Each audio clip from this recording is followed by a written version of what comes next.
Hey, what's going on, everyone? Hope you are doing amazingly well today. Alex Schlinsky here for the Anti-Hustlers Weekly Show. Today's training is all about how to command premium prices, how your current clients and new clients will pay you top dollar to provide the excellent product that you have. We've got some amazing insight to share with you today. As always, I'm joined by my co-host, Brian Downard. How you doing, buddy? Doing great. Awesome. If you don't know us and this is your first time checking us out, my name is Alex Schlinsky. I'm the owner of Prospecting on Demand. We've helped over 1,000+ agencies in over 50 different industries since 2017, scale 6- and 7-figure agencies per month. They're able to achieve those numbers using our unique model, the infinitely scalable agency process and system. If you don't know what that is right now, don't worry, it's all good. Just stay tuned. We're going to go over that information and more later today. If you're new here, welcome. If you're a recurring viewer, also welcome and thank you. We appreciate that. In today's live training, we're going to be revealing the secret ingredients that you need to convince clients to pay a premium for your services so you're not fighting for the bottom of the barrel. If you are watching live, we'd really appreciate commenting live in the chat below. If you're watching on replay, comment replay so that we know and we can get you on the live next time. We do this show every single Thursday at 3 p.m. Eastern. The more that you spread the message and engage, the more people will be able to get the insight, the more value we can consistently share, thus the more impact that we can provide. Today, we're going to be talking about the challenges that most businesses face, like you, related to convincing clients to pay premium prices. Everyone wants to pay less. Everyone wants to use the recession as an angle. Everyone wants to tell you that they can get the results cheaper elsewhere. It's super common. So we're going to explain how to compete on value versus price, which is going to be a huge game changer for your business, something Brian really harps on with our clients and Prospecting on Demand all the time. We're going to share success stories from businesses that have successfully implemented these strategies and achieved higher revenues. We're going to be doing this in 3 specific steps. The things that you will see on the actual training itself is we're going to show you how to compete on value, not price or features, which service you should sell and which you should avoid, and the exact steps to get paid more from every client you work with. Brian, I know you like waxing poetic about the idea of competing on value and not just pricing on features. Why don't you talk a little bit about that and how this genesis of the idea came up to help people get their clients to pay a premium price for their services? Cool. I'm like chomping at the bit. I'm like ready, like release this. I want to do it. Okay, cool. I'm excited. So it's actually the first consideration. It's not about you or your business at all, actually. It's really about who you are going to be serving. Now, before we even talk about which industries, probably should and should avoid and should go into potentially, I want you to consider, in regardless of the industry, are the people you are trying to work with startups, beginners? Are they in a place where they don't have a lot of money and they're looking to you to help them figure out how to start their business?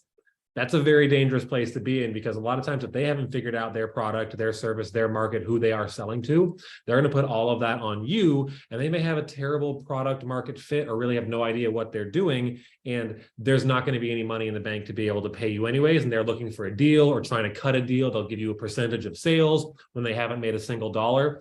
That would be my first consideration. Is a lot of us want to, do good by other people. If we get a referral from someone, we want to take care of that referral or try our best to serve them. But if a lot of times, honestly, guys, if they're startups, it's very dangerous. I really want to encourage you all to help people who are already in a winning position.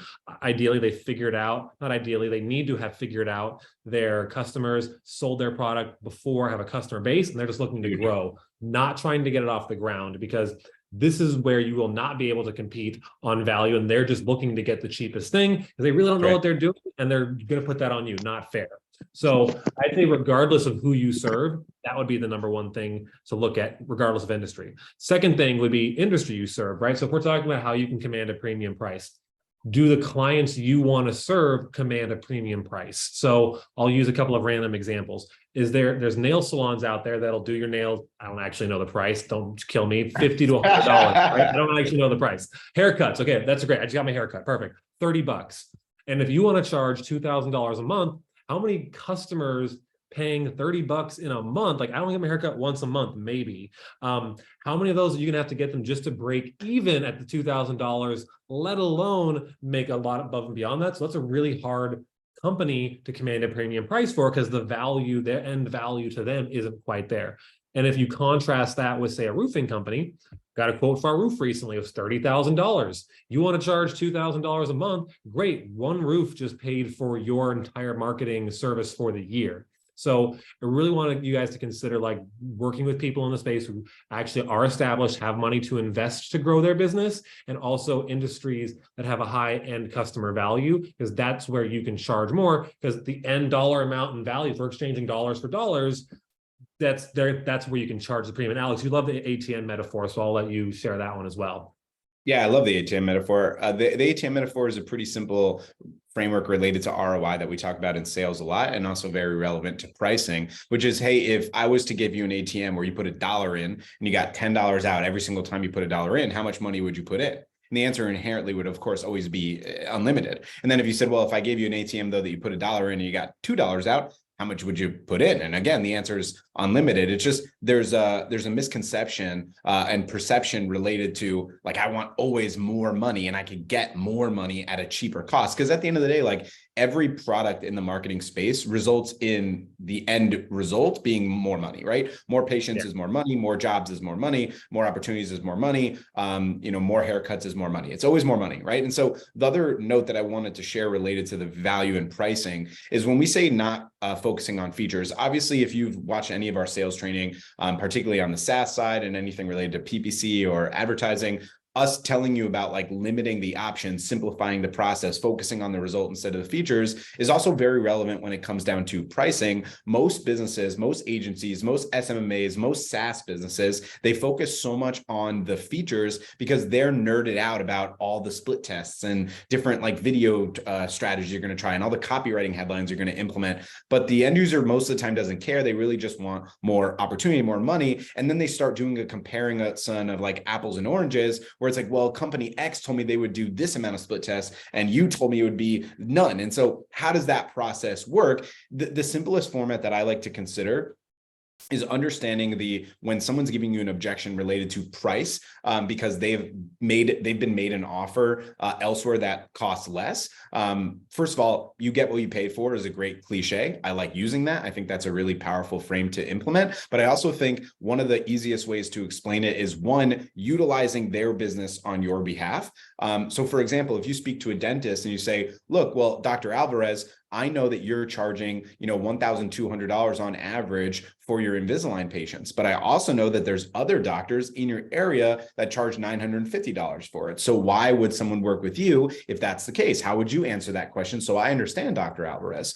Put them in the position of the roles being reversed for them to understand why they're commanding a premium price, but not willing to pay a premium price. Very important ROI positioning. The other consideration you want to have for the positioning is also the idea of comparing a McDonald's McRib to a 5-star restaurant that gives you a steak. You're not going to compare those things, right? No one would go to a steakhouse that has an $85 steak on the menu and be like, but I can go get a McRib at McDonald's for $2.50 or $5.99, whatever the price is.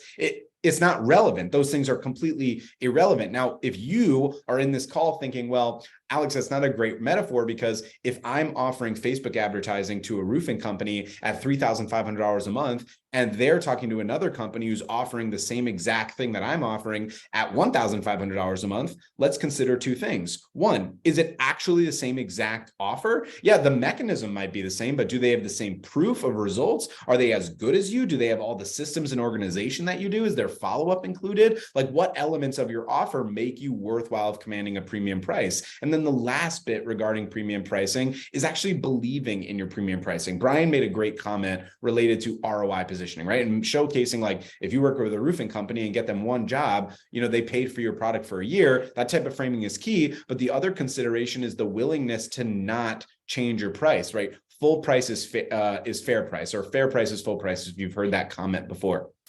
And the idea behind that is so many salespeople don't understand that a lot of the prospects are skilled negotiators too. A lot of salespeople, for some reason, Brian, I don't know why this is so common, think that like their prospects most of the time are just morons. Like they've never sold anything in their life. They never have bought anything in their life. The reality is a lot of people maybe in credit repair, but I'm just being rude.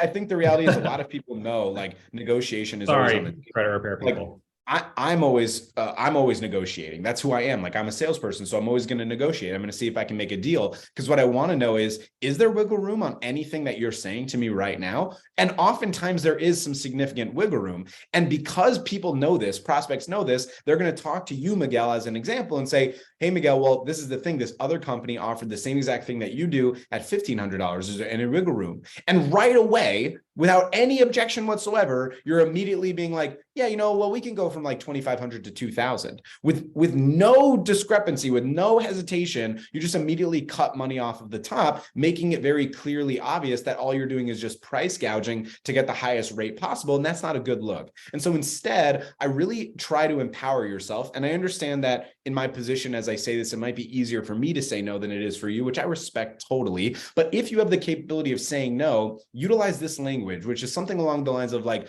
look, Jody, everything you're telling me makes total sense. If you feel a lot more comfortable investing 75% of my investment and working with this company that's going to charge you $2,000, by all means, I respect if you go work with them completely. Here's the thing. My price is the right price and a fair price for the product we provide, with risk mitigation that we've given you and consistent results that we know we can deliver. I don't know this other company. I don't know the results they can deliver, but what I do know is that I want you to have the best experience possible. If you work with me, I know you will. If you work with them, I don't know, but I also understand that the cost is slightly lower, but you do get what you pay for. So if you want to go work with them for 90 days, I'll be more than happy to follow up with you in 30 and 60 and 90 days to see how the results are. But I would also urge you to consider, is it really worth a $500 or $1,000 difference to pay them versus my company that has clear proof of results? That framing is absolutely critical to your success. Cool. And I love what you were bringing up earlier around the idea of your past experience and proof as you get better and deliver better results for clients. So let's say you start at $15,000 a month because you're not super clear on exactly who you want to sell to, but you start to get better results. And now you can prove, hey, we can charge $2,500 because of the outcome is so valuable that we're creating. So your threshold for how much you can charge is really dictated by how much value you can bring to your clients. So as you get better over time, that empowers you to charge more. When we started POD, I think we were charging $1,500 a month. Now it's a $3,000 a month program. We have other options available, but that's the core program that 95% of our clients are inside. So to me, we didn't just get there overnight. We did it by iterating the program, making it better, adding to it, adding additional coaches, value, calls, resources to be able to command that kind of price. We've been in coaching programs right there. I charge $5,000 a month, $10,000 a month because of the value that they're bringing and the scale that they can bring the business to and what they're promising. And that piece, Brian, that you said right there related to why the price changed, right? The price changed not in a reflection of just us increasing profitability. The price changed based off of us increasing the value. And that's the key, right? When you increase value, you will inherently increase your profitability. But that's the piece. That's what really matters. So number two. And frankly, the proof too of over 100 seven-figure agencies roughly at this point that we've been able to impact, and dozens and dozens and dozens of six-figure ones. Yeah. So step two is going to be identifying which services to sell and which to avoid. We've spoken about this a lot on multiple sessions, but we're just trying to be cognizant that sometimes when we do these trainings, you may have never heard from Brian or I ever before. And so what we want to just start with is basic common mistake that we see. Some businesses simply try to offer way, way, way too many services, or they include like low value services in their offers that are never worth price of admission. Go ahead, B. I want to give the best example of this. This is a good segue. This is point 2, right? On our little list we got going. Cool. This is such a great segue, because I think the worst culprit of this that we've seen recently is SaaS, right? I think so many people want to sell every single feature that you could white label and go high level, and then just see how cheap I can get. If I can just get it to $30 a month, $50 a month, and start selling that to people, I'll make all this money. But like some of those features alone, specifically like the text missed callback feature, that alone you could charge $300, $500 a month to. Yeah. To the I want to add to this, Brian, also what you're saying on the SaaS side, because I don't want it to ever come off that Brian and I are not fans of SaaS. Obviously, we love high level. We're extremely grateful. You just charge based on the value the SaaS brings, and don't stack, fit, and sell only the features, because they don't care about the features. They want to know what the hell it can do for them.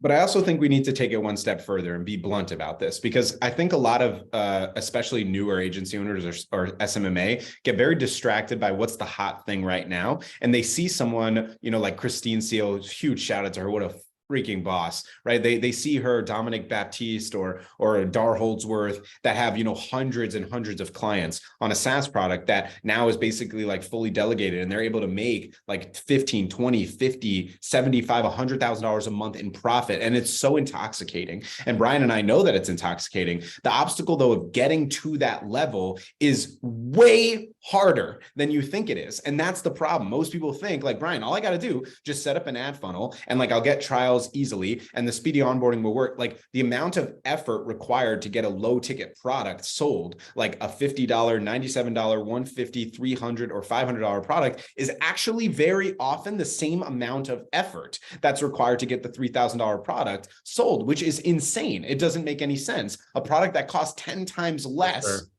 than your main product takes as much effort, meaning we have people that we know in the SaaS agency that what they'll do is they won't offer a high ticket product. They'll only offer SaaS, but they're selling it in the same way that someone would offer a high ticket product. They'll go in person to a business and they'll offer a $300 offer instead of the $3,000 offer, which is 10 times more valuable to them and to the prospect. And I think that's something that's really important. So we're not saying to avoid SaaS altogether. It just means you have to be cognizant of what your goals are and what's realistic. If you think that you're just going to just start a business for SaaS and sell missed call text back by running ads to it and spending $1,000 and you're gonna have 200 users, newsflash, that's not gonna fucking happen. Sorry, it's not. Don't let that be the case to think that's the case, right? You don't have to have a wide range of services to make yourself more appealing. You don't have to have really low ticket and very high ticket offers. You just have to have the right offer. And that's the thing. We focus on high value offers that clients are willing to pay premiums for because they make enough money without diluting your brand with low quality, low value services. And that's the idea of identifying which services to sell and avoid. It's not Brian and I saying,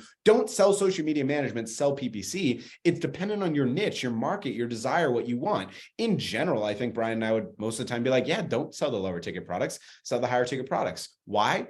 Math. It's just math. It's easier and faster to get to the revenue numbers you want at higher ticket products. Yes. But it would also be asinine for Brian and I to say people don't make money selling $397 products. Of course they do. Absolutely. So we're not saying don't sell it. It's just what's best for you is the key.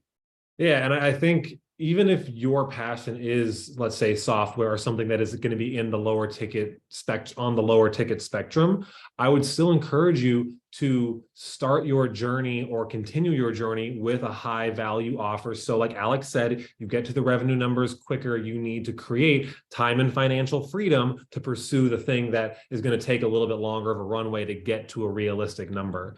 And I think an exception here would be if you have a golden spoon in your mouth in terms of a relationship with, say, a franchise or access to a specific group that will grant you like licenses to dozens of people potentially with a software you have, that would be the exception. Rare. 5% of our clients maybe ever come in with that, but even then, with all your eggs all in one basket, they slow down, they stop referring, they bring it in-house. So there's difficult things there. Let's also just speak to this, by the way, that Brian and I have done trainings in the Replay Vault that are like one-to-many deals and like how to sell SaaS. Like we have trainings for this exact thing.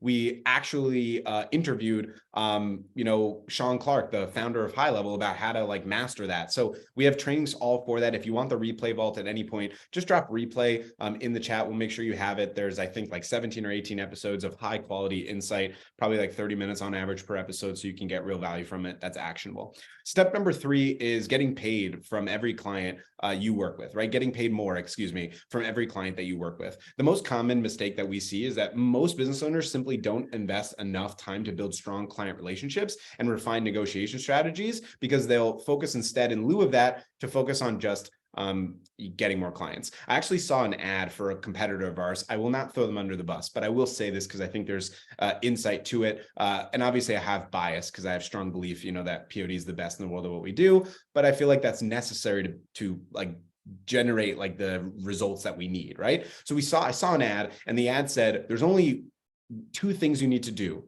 to grow your business. This is what the ad said. There's only 2 things you need to do to grow your business. You need to book appointments and you need to sell more deals.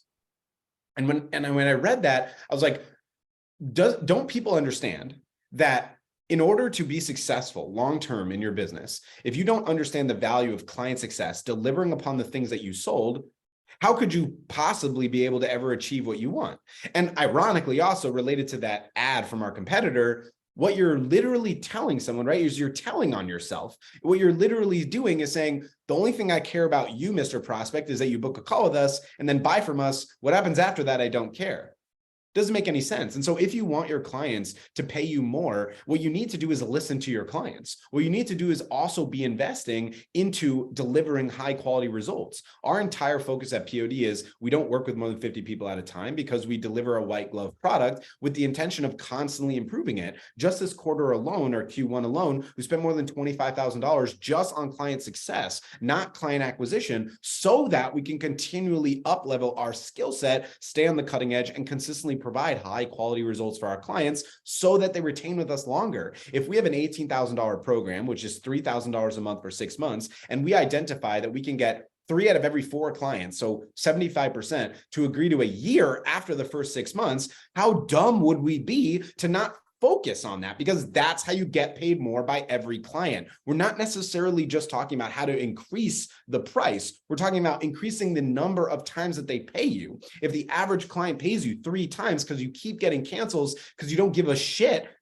about client success, well, what if you instead were able to care about client success and now the average client was paying you 12 times instead of 3? You just quadrupled your average client value, your lifetime value of your clients. That's going to make a massive difference in your success. And so many people miss the boat on this. And I don't really understand why, I guess. Maybe because sales is just sexier than client success, which we've seen. I mean, Brian and I do videos. We look at our trainings. We talk about sales. There's like, people are so interested. And we were like, let's talk about client success. Everyone's like, I don't fucking care. It's like, what is happening? Am I crazy, Brian? I mean, I don't know. This is how you stack recurring revenues. You retain clients, and how you get your clients to pay you more is you retain them, and you do that by getting good results. I think also a very simple mechanism you guys can use is starting to charge a percentage of ad spend. So as you become more successful for your clients, if you have, let's just say, even if it's just 3-4 big clients, but you have an agreement where after 10,000, so let's say you charge $2,500 a month for media or management fees, up to $10,000 in ad spend. Then after $10,000, you can start to charge 25%, because right at that 10,000, 25% is that 2,500. But now everything above and beyond that, let's say they're spending 20 grand. Now you essentially can charge $5,000 a month to manage that. And as their success scales and as they spend more money, you can charge them more money as well. And this is, again, competing on value. If they're getting the result, and you can charge for that. And it's something you can do with less clients to create more revenue. I think it's a fantastic way to get every client to pay you more. And again, incentivize you to get good results for them so they can go to those levels where they can actually pay that much. So 100%. I think this is a great show. We covered a lot of really important topics on this. So I think I had a couple of things I wrote down here, but you covered them as well. So let me make sure I got my notes here.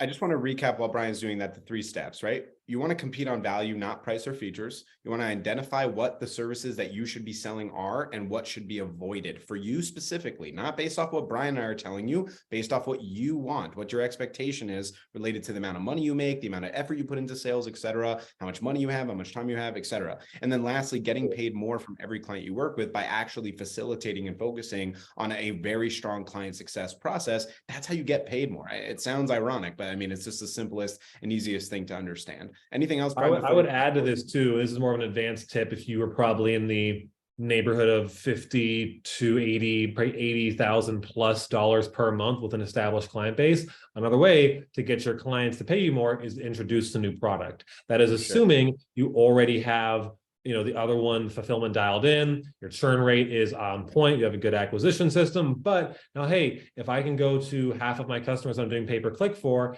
and sell them YouTube ads on top of Google ads or whatever that might look like, and half of them buy, you can really substantially increase the amount of money you're making per client. But this is something that you want to do cautiously, because I see on both ends of the spectrum, beginners and people making $1 million a year plus in their agency, they sell too many things. They have too many options. And they get stuck because fulfillment becomes a spider web. So really try and stick with one high value service, high value industry, go on that, make 50 to 100K a month. Then we can talk about introducing something else.